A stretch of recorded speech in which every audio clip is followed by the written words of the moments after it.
Voilà, la dernière figurine de cette vague Leash Evil Master of Power Suction en Deluxe Figure 7, en packaging Deluxe. Des packaging un peu plus larges et puis qui viennent avec des accessoires un peu plus, ouais, une tête amovible et d'autres mains, d'autres bras, enfin bref, non pas des bras, mais bon. Magnifique, hein, donc là, oh, je coupe pas, hein, tant pis, hein. On va le mettre de côté parce que je présente le blister, hein, on va pas mettre la charrue en vent et bleu comme j'avais fait pour Musclor. Alors j'y tiens à vous présenter le plus sincèrement possible mes excuses. Pour la vidéo précédente, Snootpoot, j'ai oublié de vous parler du dessin de côté là. Et ouais, comme quoi les vidéos tournées le matin sont peut-être pas les plus qualitatives. En tous les cas, ça méritait, hein, vous mettez pause. Allez, vas-y, je vais faire un... Voilà, je suis désolé, on torse à la règle, mais non, j'ajouterai peut-être une photo, ça mérite vraiment... Donc il y aura une photo dans le montage, et puis voilà. Allez, pareil, la Leash, il est gargantuesque, hein. Moi j'aime bien ce personnage. Et puis, bah, c'est comme je le disais aussi dans la vidéo précédente, c'est que Mattel essaye encore de faire des figurines encore plus grosses.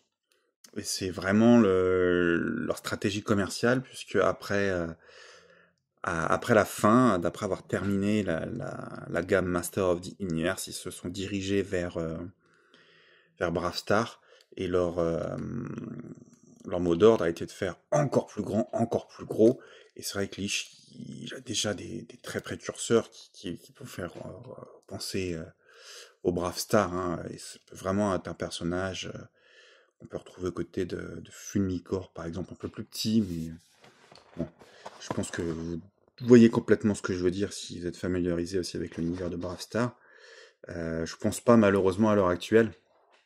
On voit des crossovers un peu tout et n'importe quoi chez Mattel, hein, donc la dernière en date, Transformer. Je suis certain qu'ils vont se planter avec ça. Ça m'inquiète, parce que derrière, quand ils se plantent, ils font plus rien. Et le crossover que tout le monde attend, c'est celui de Brave Star. En plus, ils ont les droits, ça leur coûterait rien. Je pense qu'ils ont les droits. Et c'est juste à rien comprendre. C'est celui qu'on attend tous, quoi. Bon, bref. Figure rarely stick to smooth surface. Alors la figurine, comment dire, tient réellement sur les surfaces lisses. Modern posing retro play, Leash Evil Master Power Fusion, j'ai déjà dit. Le logo Mattel en blanc. À l'arrière, étude rapide de l'illustration à l'arrière, hein. Du coup, il y a une espèce de... J'avais jamais trop fait attention à ça, Kezako. Bonhomme de la Horde, mais en vert, là, comme ça. Puis une grosse tête. Ouais, celui-là est surprenant, hein, ça. J'ai jamais vu ça sur Eternia. Là, ça nous rappelle vraiment l'illustration vintage. Et puis, bah, ils sont en proie d'autres méchants, les hommes serpents. Donc, la Horde sont en guerre avec les hommes serpents depuis plus de 5000 ans, hein. Ah, il y a un petit mot, on m'a écrit quelque chose. Leash Energy Drying Suction brings even Eternia Mightus to their knee. Alors, Leash, en fait, il prend pas du sang, c'est pas une sangsue à proprement parler, mais il a une espèce de pouvoir magique. Et lui, il draine, en fait, l'énergie. Pas non plus les pouvoirs, hein, comme Malicia, je crois, chez X-Men. C'est vraiment l'énergie. C'est que derrière, en fait, le héros, bah, il est tout raplapla, tout fatigué, quoi. De bien lui prendre quelques gouttes de sang. Et bah, du coup, c'est intéressant, ouais, c'est pas mal. Et donc lui, bah, ouais, il sort d'un marécage. C'est ce qu'on a vu dans le mini-comics. On a un exemple, là, sur un miroir, une fenêtre. Alors, ça fonctionne bien, hein, je vais peut-être pas avoir à vous le montrer, parce que c'est suffisamment éloquent, et puis ça fonctionne bien. On retrouve également l'intégralité des productions de cette vague 9, avec les figurines de luxe et le véhicule, et les conform to safety requirement. Voilà pour le blister. Alors la figurine se présente avec un accessoire, donc, comme je vous disais, elle est volumineuse, hein, bien plus que les autres. Elle va avoir une tête en plus, très réussi, c'est bien, c'est une tech qui représente le même personnage, sans ce fameux action feature, c'est cool. Et deux mains supplémentaires qui vont rappeler plus le Lich qu'on va voir un peu qui apparaît dans le dessin animé. Ça lui donne un côté un peu plus pratique, puisque là c'est que des ventouses. Mm. Mais quitte à faire ça, en fait, ils auraient dû lui mettre des pieds un peu plus stables. Parce que vous avez vu, tout à l'heure, ma figurine est tombée, et là, il se passera peu de temps avant qu'elle retombe, dans la mesure où, oui, ses jambes, ses pieds sont... Alors c'est bien, on peut les accrocher également aux surfaces lisses, mais ouais, sur le vintage, ça lui apporte une certaine stabilité, que là, on risque de perdre, en fait, et... bon, c'est tout, hein, quand on expose ça sur ses étagères, elle tombe, on la relève, mais quelquefois, si elle tombe par terre, elle peut s'abîmer ou abîmer quelque chose d'autre. Quand elle est à l'arrière, qu'il y en a plein devant, on peut faire l'effet domino, vous savez. Alors, The Power Suction. Ouais, je le sens déjà hein, sur mon truc. Mais en fait, sur le vintage, ici, on avait un loquet, il y avait vraiment un truc dépression. Donc il était assez puissant, puis c'était pas une ventouse, c'était un... Bref, alors ici, non, hein. Mais ça fonctionne bien. Donc là, c'est tout. Le gimmick est différent, mais il n'en est pas moins efficace en tous les cas. Pour ce qu'on en a à en faire, pour jouer avec, moi ça me plaît bien. Je me souviens l'avoir posé sur ma table basse comme ça, il est resté une bonne heure. Donc ouais. Et puis, ouais, il veut pas lâcher son cardback. Alors je fais quoi? Je tire. Bon, et on y a ça. Et puis voilà, ça marche bien. Ah bah c'est cool. On a passé un bon petit moment. Et cette illustration là qui est devenue culte, hein, je l'ai déjà vu sur des t-shirts. Moi j'ai pas fait, mais là c'est vraiment étrange. Alors du coup, lui, ça va se en 2021, je pense, hein, comme Montena. Alors malgré les différences morphologiques assez caractérisées, on va avoir quand même les mêmes, vous voyez, les mêmes possibilités. Alors après, bien sûr, c'est ridicule de mettre les jambes de Lich sur Musclor ou d'autres personnages, à mesure où les bras ça match un peu plus, on peut les filer à Bélios. Oh, quoique les bras c'est même les mêmes que d'autres des personnages réguliers. Je disais qu'il venait avec un accessoire. Du coup, alors, aussi bien dans les vintage, en fait, on avait des accessoires différents, c'était tous les mêmes, tous des arbalètes, mais elles avaient quand même certaines différences dans la sculpture. Et là, pour la gamme origine, Mattel se prend pas la tête, toutes les arbalètes sont les mêmes. Je trouve ça un peu dommage, notamment pour Grislor et Lich, justement Grislor, dont la tête était très différente. Hein.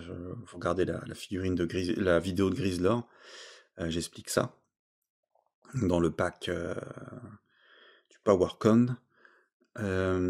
Evil Horde, et puis Lich, lui, il avait une arbalète qui était plus grande que les autres. Si je me souviens bien, là, c'est toutes les mêmes. C'est un peu embêtant parce qu'en plus, quand on range tout ensemble, il faut réfléchir un peu plus longtemps pour retrouver à qui va quoi. Ouais. Les bottes de la Horde. Au niveau du sculpte, ça reprend bien les détails Et même en fait, on se souvient ici, il n'y avait pas le logo de la Horde, il avait le brassard, mais il n'y avait pas la chauve-souris sur la vintage. Et là, ils n'ont pas réfléchi. Ça devait être un oubli sur la figurine vintage. Hein, le sculpteur a dû oublier de faire ça. Et puis ici, ils ont fait pareil, ils ne se sont pas posé de questions. Là, on va lui essayer ses nouvelles chaussures. Hein. Excusez-moi, hop.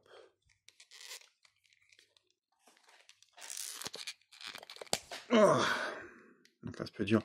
Alors ça, je vais en parler quand même. Ces picots qui ont l'air assez graciles, assez fins, assez fragiles, assez... Et bon, au final, de ce que j'ai vu, Il y a moins, beaucoup moins de 1% de casse, hein. Moi, j'ai aux alentours de 200 figurines, j'ai pas de problème. Donc on serait sur 0,5%.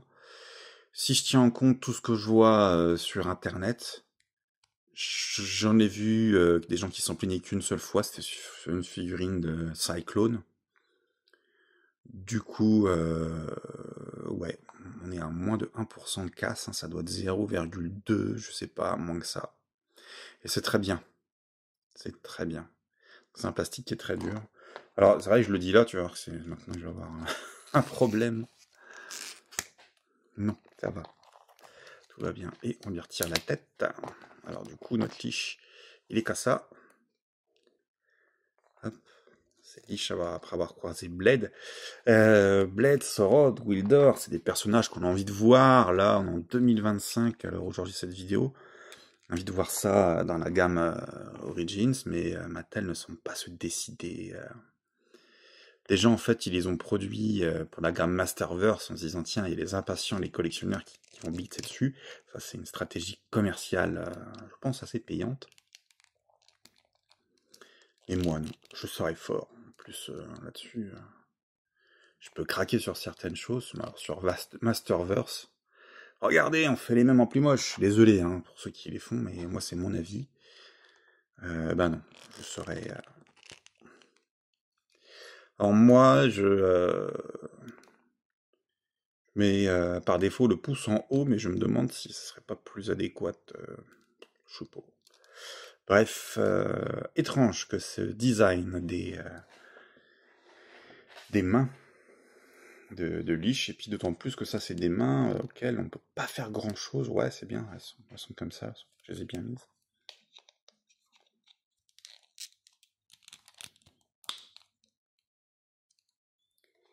Et puis voilà, et on peut lui remettre l'arbalète, s'il veut.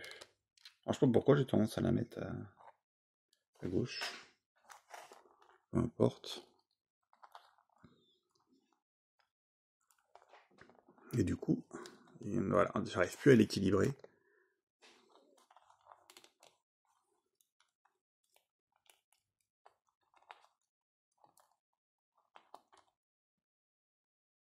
Voilà. Voilà pour Liche. Ok, alors comme d'habitude, je prendrai la peine de répondre à vos questions. Ça me fait très plaisir. On arrive à la fin de cette vague. Qu'avez-vous pensé aussi de la vague 9?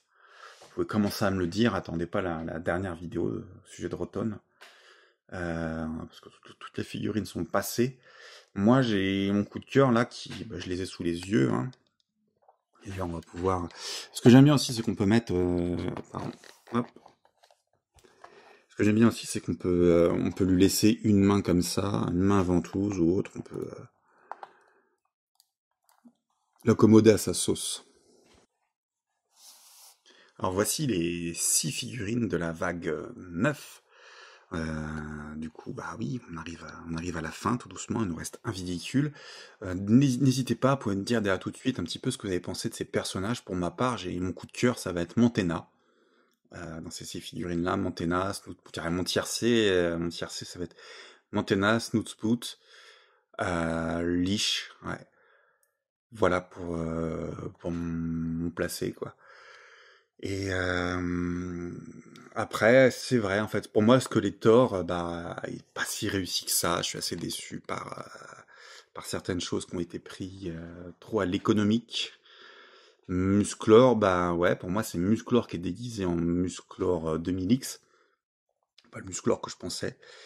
Et bon, bah, il est cool, hein. Pighead, il est sympa, mais pour moi, c'est vraiment un token. C'est un personnage qu'on va mettre au fond du truc. C'est pour faire... comment on appelle ça? Dans les films, là, les gars qui sont au fond, quoi, voilà, il me sert pas à grand chose, j'accroche pas plus que ça, en fait. Je respecte énormément, c'est comme ça pour à peu près tous les personnages de la gamme Sunman, peut-être parce qu'ils sont moins bien finis ou autre. Je respecte énormément la façon dont ils étaient conçus, leur légitimité, mais ouais, pour moi, c'est pas de mon délire, quoi. Ok, bah, il me reste à vous remercier sincèrement. Parlez-moi de Liche, qu'en avez-vous pensé? Est-ce qu'il a bien été réalisé, hein, pour vous? Est-ce que vous n'êtes pas déçus de cette nouvelle interprétation de notre Sansu préféré? Et on se dit à demain pour la vidéo sur Rotom.